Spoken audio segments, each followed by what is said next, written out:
All right, let's just jump right in. Imagine it actually happens. You beat the insane odds, your numbers come up, and bam, your life is about to change forever.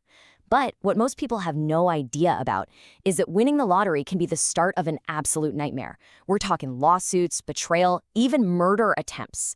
So if you want any shot at this ending well, you need to listen very, very carefully. So really put yourself in this situation. That ticket, that little piece of paper that just changed everything, is sitting in your hand. You just won $200 million.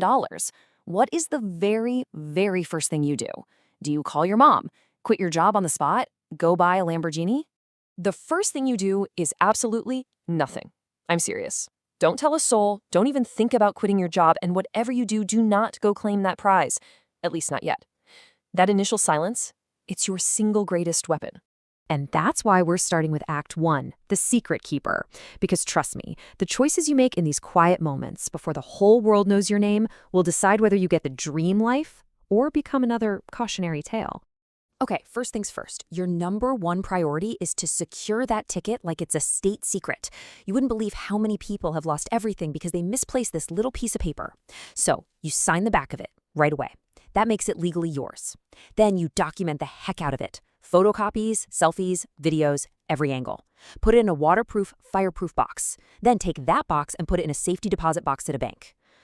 Okay, now you can breathe. Just a little. Now that the ticket is locked down, it's time to build your fortress. And you don't do that by calling your cousin who's an accountant. No, you hire a specialist, a lottery lawyer. A big name in this world was a guy named Jason Kurland. He handled everything for winners. Legal stuff, money management, taxes. He's your shield. And make sure you remember that name. It's gonna come up again later. All right, this brings us to Act 2, the gauntlet. Your ticket is safe. Your team is starting to form. Now, you have to get ready for the moment your private life ends forever, the moment the world finds out. And this is where we hit the biggest snag. You see, the number one rule of winning the lottery is to stay anonymous. But here's the catch. In a lot of places, you legally can't. The Lottery Commission is required by law to release your full name to the public. Yeah, you heard me. You are going to be doxxed, and there is nothing you can do to stop it. So you have to prepare for impact. So what do? You become a ghost, a digital ghost. First, you give your 2 weeks notice and you leave your job on good terms. You don't want some angry ex-coworker deciding they deserve a piece of the pie. Then, you scrub your entire online footprint. Delete Facebook, Instagram, all of it. Get a new phone number, a new email address, and a P.O. box. The goal here is to make it as hard as humanly possible for random people to find you once your name is out there. But strangers are only half the battle. The bigger threat? Sometimes it comes from your own friends and family. This quote just nails it. When you win, everybody you know thinks they won too. The calls for money, they will never stop. So here's the solution. Your lawyer, Jason, sets up a separate trust for family. You decide on a set amount, you put it in there, and then Jason is the one who manages it. He gets to be the bad guy who says no. It's a way to protect your relationships. Okay, finally, it's time. You're ready to claim the prize. This usually means a press conference, which seems like it should be this amazing moment of joy, right? But it's actually a giant trap. They publish these nice smiling photos of you right next to the giant check, essentially putting a price on your head for every scammer and criminal out there. One winner actually died from cyanide poisoning just a month after his picture was published. They never found a suspect. The smartest play? You don't actually have to show up. Let them publish your name, but keep your face out of it. And that leads us right into Act 3, the poisoned chalice. You've claimed the money, you've tried to protect yourself, and now you're finally living the dream. But this is where the story you think you know really begins. And yeah, it's got a very, very dark side. So, the first little surprise is the money itself. You basically get 2 choices. You can take the annuity, which pays out the full jackpot over 29 years. Or you can do what pretty much everyone does. Take the lump sum. That means you get a giant pile of cash all at once, but, and this is a big but, it's only about half of that big number they advertised. Yeah, this is the number everybody sees, $200 million. It's the number that sells the tickets and fuels the daydreams. But then reality hits hard.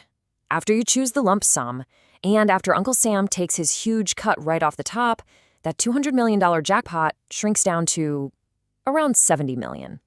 Now, don't get me wrong, that is an insane, life-changing amount of money. But It's a pretty jarring wake-up call. But hey, with 70 million bucks, you can build the dream, right? Of course you can. We're talking a $10 million LA mansion with ocean views, the cars you've always wanted, the watches, all of it. You can hire a private doctor, a celebrity trainer, a personal chef. But the biggest luxury? The total and complete absence of financial stress. For maybe the first time in your life. But just as you're getting comfortable in that dream life, the other shoe drops. Your new address, somehow it always gets leaked online. Then suddenly there are reporters camped outside your house. Strangers start showing up at your front gate with sob stories, begging for cash. You literally have to hire bodyguards just to go to the grocery store. You become a walking, talking target for scams, for kidnappers, and worse. And then there's the stuff the bodyguards can't protect you from. The mental game. You start to have an identity crisis. You didn't earn this money in the way people respect, so your entire identity, it just gets erased. You're not a nurse or a plumber or a teacher anymore. You're just the guy that got lucky. And then it feels like the universe just starts piling on. Bam! A stranger sues you out of nowhere, claiming you stole their winning ticket.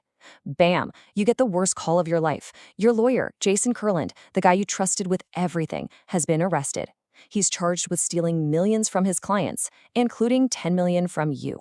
And then, just when you think it cannot possibly get any worse, your beautiful mansion burns to the ground in a wildfire. So now your story is all over the news. You're a cliché, right? Another lottery winner whose luck ran out. The lottery curse strikes again. Which brings us to our final act, the revelation. We've heard all the horror stories. We've seen the downfall. But is any of it actually true? Is the curse real? So let's just take stock here for a second. You've been betrayed and robbed by your lawyer. You're being sued by some random person, and your home is literally a pile of ash. Your life is an absolute wreck, isn't it? Well, no. Not even close. And this is the whole point. The idea of the lottery curse, it is almost entirely a myth. You hear these crazy stats all the time, like 70% of lottery winners go bankrupt. Some people say it's 1 in 3. The truth? Both of those numbers are totally bogus. They've been completely debunked. Real studies show that over 5 years, only about 1.5% of winners go bankrupt. It's a massive, media-driven exaggeration. In fact, the reality of winning is overwhelmingly positive. I know, shocker, right? Studies consistently show that winners end up healthier and they live longer. They report much higher life satisfaction in the long run.